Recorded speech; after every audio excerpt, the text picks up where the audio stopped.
Another burn in the Bosque. What investigators say they saw at the scene and how long it took crews to put the fire out. Plus, filing suit this morning, the family of a woman killed by APD says APD got it wrong. The evidence they say supports their lawsuit. And What a Super Tuesday! A full election wrap-up. Which candidates took home big wins on Super Tuesday and what it could mean for the future of their campaigns. Good morning, everybody. 6 o'clock here on KRQE News 13 this morning. I'm Adam Atchison. good morning, everyone. I'm Krista Gutierrez. Happy Wednesday to you. Hillary Clinton, all smiles. She sure was pretty excited. She sure was.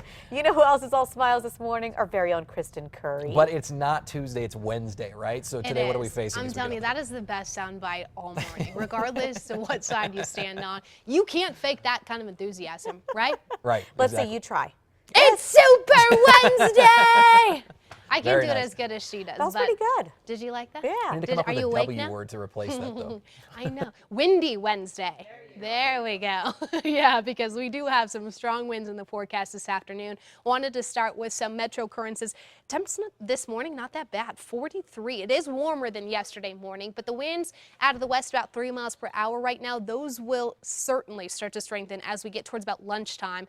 Notice the temps across the state. We're down to the teens and Grants, but majority of us in the 20s up in the mountains. We managed to stay out of the teens this morning in Alamosa, and we still have those 40s down to the south in Ruidoso, Alamogordo, as well as TRC. Now, the temperature trend for us here in the Duke City, we're starting off with pretty warm temperatures. Gets better this afternoon, leaves us in the 70s. We continue with the 70s both today and tomorrow. You'll notice a little snag as we get into this weekend, but a major cool down as we move into early next week. That's our storm system coming in. That does look to bring back some much needed rain and snow chances to the state. I'll break down that for you, as well as today's high fire danger coming up here in about 10 minutes. All right, Kristen, thank you. New this morning, 2 candidates are waking up with a more dominant position in the race for president after big victories on Super Tuesday. We are talking about Republican candidate Donald Trump and Democrat Hillary Clinton, both walking away with victories in 7 of the states in play. News 13's Sarah Yingling has been following the latest on this. She joins us with more. Good morning, Sarah. Good morning, Crystal. With those wins, both Trump and Clinton have secured hundreds more delegates. Here are the latest numbers. On the Republican side, last night, Trump walked away with 7 wins from states, including Alabama, Massachusetts, Tennessee, and Vermont. Ted Cruz wasn't far behind, racking up 3 wins, including a win in his home state. Before yesterday's contest, Republicans in Congress criticized Trump. This is how Trump responded shortly after. I'm going to get along great with Congress, okay? Paul Ryan, I don't know him well, but I'm sure I'm going to get along great with him. And if I don't, he's going to have to pay a big price. The strongest campaign to beat Donald Trump is our campaign. On the Democratic side, Hillary Clinton showed dominance and widened her lead over Bernie Sanders. She walks away with a total of 700 more delegates than her opponent. As of this morning, this is where each candidate stands, with the Republicans still needing 1,200 delegates for the nomination, with over 1,800 still available. On the Democratic side, there's over 2,000 delegates needed for the nom, with well over 3,000 still up for grabs. The next major test will come on March 15th, when voters in 5 states, including Florida and Illinois, will head to the polls. Back to you. All right, Sarah, thanks. There are still just over 3 months to go this morning until our state's primary, and political analysts here say it likely won't mean much for the candidates. We're not getting as much of a kind of a voice in the presidential primary process. We see it as a problem, yes. New Mexico doesn't hold its primaries until June 7th, and the Democrat and Republican races might be done before we get any say in who's nominated. State law requires that our primaries be held in June. Last year, state lawmakers looked at but did not approve a bill to move it up to mid-March. Both parties are behind the idea, but UNM political science professor Gabe Sanchez says lawmakers might not like the idea of having a primary so close to the legislative session. Recent Albuquerque Journal polls showed Democrats here favor Hillary Clinton. On the Republican side, it was a dead heat between Ted Cruz and Donald Trump. New this morning, the city of Rio Rancho is reporting a road bond question has passed. That bond question will raise $9 million to repair roads and fix roads, most notably Sarah Road and High Desert. Voters also passed an amendment to allow the mayor have outside employment. That's if it's approved. However, voters decided against Prop 38, which would have tied the salaries of the mayor and city council to the mean household income of residents. Minutes past 6 happening this morning. Bernalillo County fire officials say they're investigating another suspicious fire in the Bosque. This one broke out around 10 last night in the South Valley near Durand and Isleta. Investigators say it took crews about an hour to get it out. Authorities do tell us the fire looked suspicious, so they're not ruling out arson this morning. This is just one in a string of recent fires over the past week, many of those suspected arson cases. This morning, Christian Frescus, a homeless man accused of setting at least one fire in the Bosque, remains behind bars facing arson charges. On to this developing story this morning. The city of Albuquerque is waiting to receive a lawsuit from the family of a woman shot and killed by an APD officer 2 years ago. The family of suspected truck thief Mary Hawks filed the lawsuit yesterday, 2 years after she was killed by former officer Jeremy Deere. He claims Hawks pulled a gun on him during a foot chase. APD says a gun was found next to Hawks. But in the new lawsuit, her family says her DNA was not found on that gun. The lawsuit also disputes an officer's timeline as to when he arrived on scene and claimed to see Hawks with a gun. It also says the only officer who could have seen Hawks at the right time says he didn't see her with a weapon. The city says it will respond to the suit when it does receive it. Child abuse charges for APD's former police union president are sticking this morning. We first told you the attorney for Stephanie Lopez filed a motion wanting them dismissed. They say the state failed to prosecute their case within a 60-day window, but online records show no action has been taken since Metro Court doesn't have jurisdiction. The former Secretary of State is stopping her bid for a break on her public appearances punishment. Listen to this. Diana Duran has withdrawn her motion to have a judge rethink having her speak 4 times a month for 3 years about blowing campaign funds at casinos.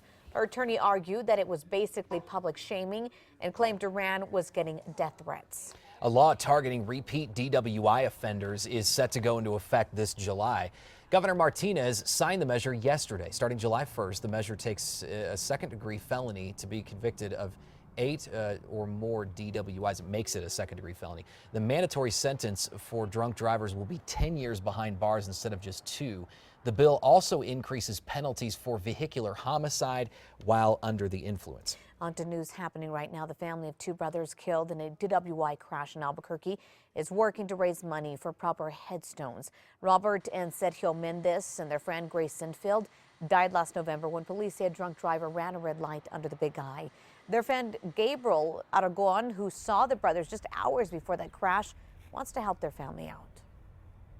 It saddens me because I want to see a headstone with their faces, with their smiles, because that's what they're known for, was their beautiful smiles. And a headstone shows that they're laid to rest peacefully. Aragon has now set up a GoFundMe account to raise the money for the headstones. Daniel's family funeral service says they will match that money raised. 6:08 happening tonight. A message of love that's caught the attention of commuters will be wiped clean. The work means lane closures on a busy street. The message is good, and it might bring a smile to many people's faces. The message simply says, "You're beautiful, all the love." It was spray painted across the Indian School Bridge over southbound I-25.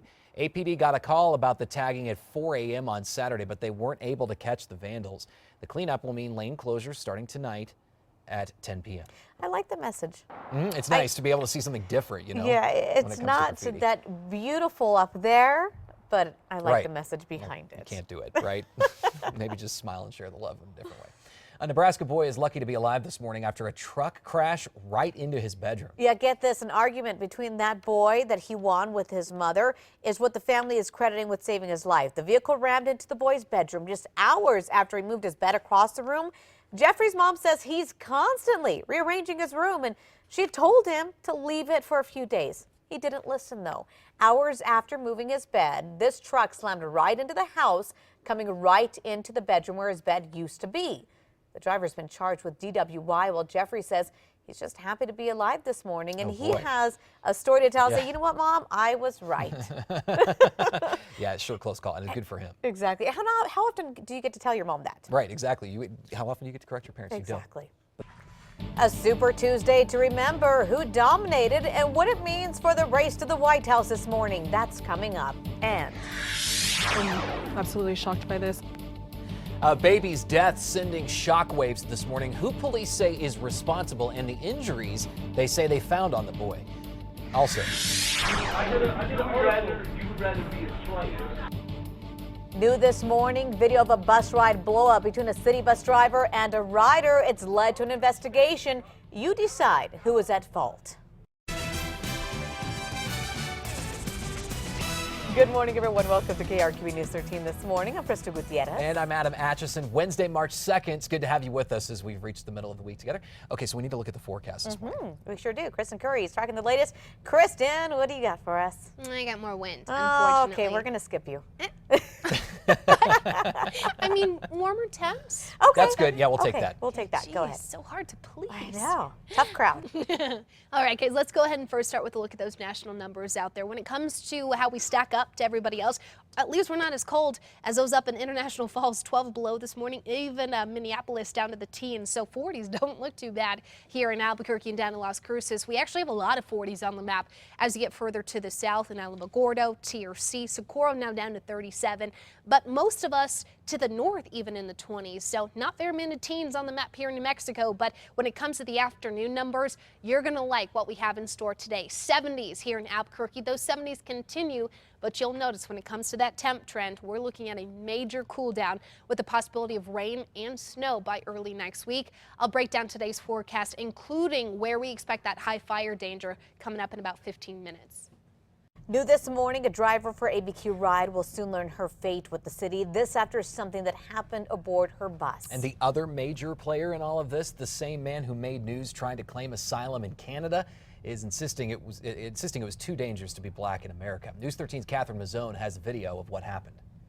That's right, Adam. Bus surveillance cameras show the whole thing when a city bus driver tried to throw a rider off the bus. That rider is a self-proclaimed anti-American. Take a look and decide for yourself who may be at fault.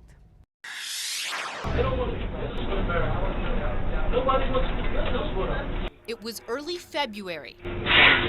Aboard this number 8 bus heading along Manal. I don't believe the same thing. Sorry. So you would rather be a slave. Rider Kyle Liddell Canty was chatting with another passenger and continued to talk after that person left. Sir, with all due respect, your counterpart got off the bus, okay? And so you could quietly carry on this conversation, but not with the entire bus. But Canty didn't back down. We have the right to freedom of speech. Yeah, just not on this bus. And neither did the driver. This is America. This bus is under my control. Okay, you don't like it? Get out. When Canty refused, Sir!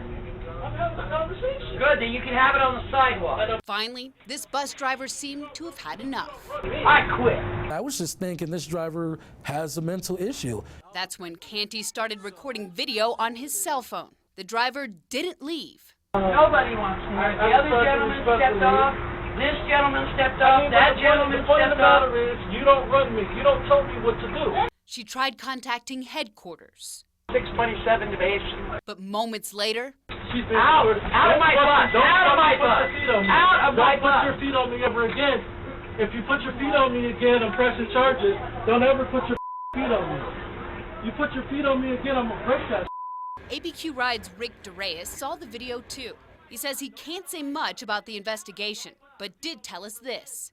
The policy is that if you're listening to whatever conversation, it's not for anyone to stop that conversation unless it is a disturbance.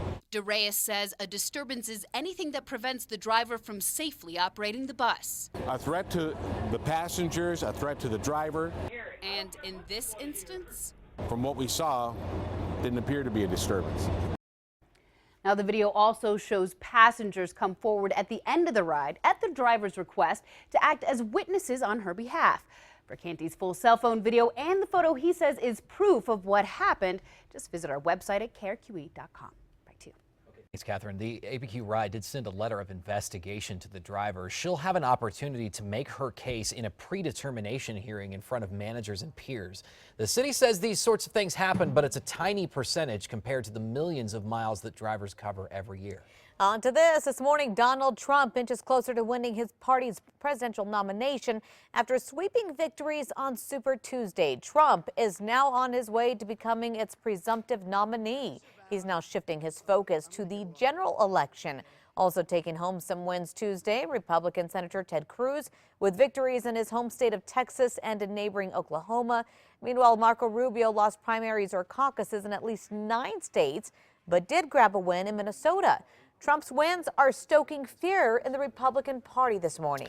As for the Democrats, with wins in 7 states, Hillary Clinton widened her lead over Bernie Sanders. Sanders won in Colorado, Oklahoma, Minnesota, and his home state of Vermont. Presidential candidates will face their next major test in 5 states March 15th as voters in Florida, Illinois, Missouri, North Carolina, and Ohio head to the polls to vote for their party's presidential nominee. For a full look at the list of winners in last night's election, head over to the KRQE News app.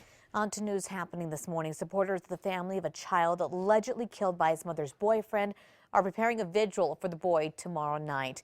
This as we're learning more about what police say happened. We see it all too often. It's always the mother goes to work and boyfriend, who's not even baby's father, ends up beating the child to death. Albuquerque police say 14-month-old Jaden was killed by this man, Jorge Ortega. Investigators say the 29-year-old, who was dating the baby's mother, called her home to their apartment near Central in Wyoming Monday, saying Jaden was unresponsive. According to a criminal complaint, the boy had bruises on his stomach and head. Police say Ortega was drunk and had blood on his chest. This morning, he's in jail on a $500,000 bond, and while some are condemning the man, others are supporting him, including his ex and the mother of his kids, who showed up in court yesterday. George is a really good dad. We have 3 kids together, 3 beautiful kids. My kids always want to be with him more than me. According to court records, Ortega has a prior conviction for cruelty to children back in 2010. The vigil is also planned for Thursday night. We have all of those details for you on our KRQE News app. An audit team is preparing to meet tomorrow to talk about the next steps in an investigation of a local PTA's spending. Documents on the APS website reveal North Star Elementary's principal and associate superintendent went to the district's internal audit department. They had concerns about money being spent that was meant for a shade structure. The principal says it appears the money was spent on other things. The audit committee is scheduled to meet Thursday to decide what's next. This comes just days after APS board member Annalee Maestas was accused of paying to have her own house cleaned with money from the charter school that she runs. Turns out Maestas is the chairperson of the audit committee. New major development this morning. A congressman claims a Gold King mine was purposely breached, causing the 3 million gallon spill that contaminated water in Utah, Colorado, and right here in New Mexico. House Natural Resources Committee Chairman Rob Bishop says an email has a federal official admitting the spill happened while a cleanup team was getting rid of a plug. The plug was at the entrance of that mine, holding back all of that wastewater. Still, the Interior Secretary is standing by earlier statements that the spill was just an accident. New recall this morning that you need to know about. Whole Foods is pulling Maytag raw milk blue cheese nationwide. This is over a possible listeria contamination. Recent tests done in Iowa revealed the presence of listeria bacteria in 2 lots of products. The recall involves cheese sold in packaging like those shown here. Maytag Dairy Farm suspended both production and distribution while the cause of the problem is determined. No illnesses have been reported so far. New this morning, people hoping to catch a ride on the popular Lobo Mountain West bus trip now have more time to sign up. We did some checking overnight, and Ticks for Kids says they're extending the deadline from today to Friday. Earlier this week, organizers told us the fundraiser is struggling, possibly due to an inconsistent season for the Lobos. They say the trip will happen either way, though. Funds from the trip go to help underprivileged kids and help them have experiences they might not get to otherwise. If you're interested in learning more about the trip or buying tickets, we've posted information on the KRQE News app this morning.